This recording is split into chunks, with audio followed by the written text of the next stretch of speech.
They beat the Rahinui, but it's able to hit Nokama with its poison stinger and poisons her. They come upon the lair of a being. This being is a giant plant monster. This calls to mind the Morbuzak, remember the giant plant that was slowly destroying Metronui. This thing is called the Karzahni. It's not called Karzahni. Karzahni is a mythical being, kind of like the Matoran devil. This plant is named the Karzahni to evoke the same fear that one might get when one thinks of this Matoran devil. He's basically the Morbuzak's brother. He and the Morbuzak were both made by Makuta to do what the Morbuzak did, basically, but the Karzahni was too good at it. It wanted to, annihilate Metronui. So Makuta took the Karzahni out, and then he made the Morbuzak a kinder, gentler demonic plant being that didn't seek to destroy Metronui and all the Matoran. It wanted to rule them. So the Karzahni is the even more evil precursor to the Morbuzak, and it hates the Makuta for creating it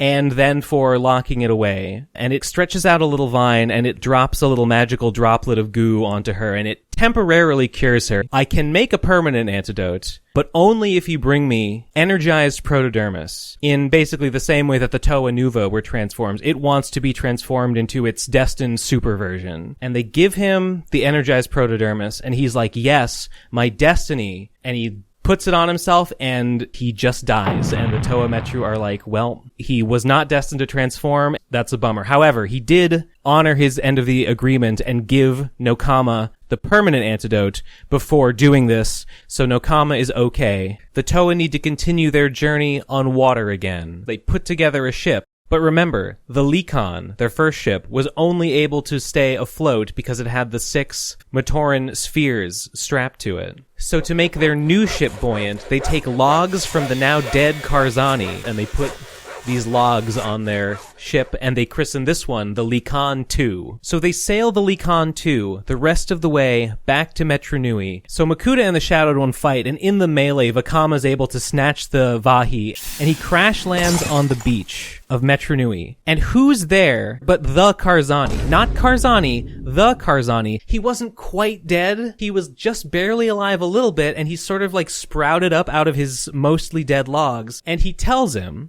there is a secret organization called the Order of Matanui. And Vakama's like, oh my god, I've never even heard of the Order of Matanui. And the Karzahni's like, nobody has. They're that secret. So he gets this incredible information across just in time for Makuta to show up and kill the Karzahni once and for all. And Makuta's like, okay, you were talking to my stupid plant son? Whatever, I don't care. Give me the Vahi.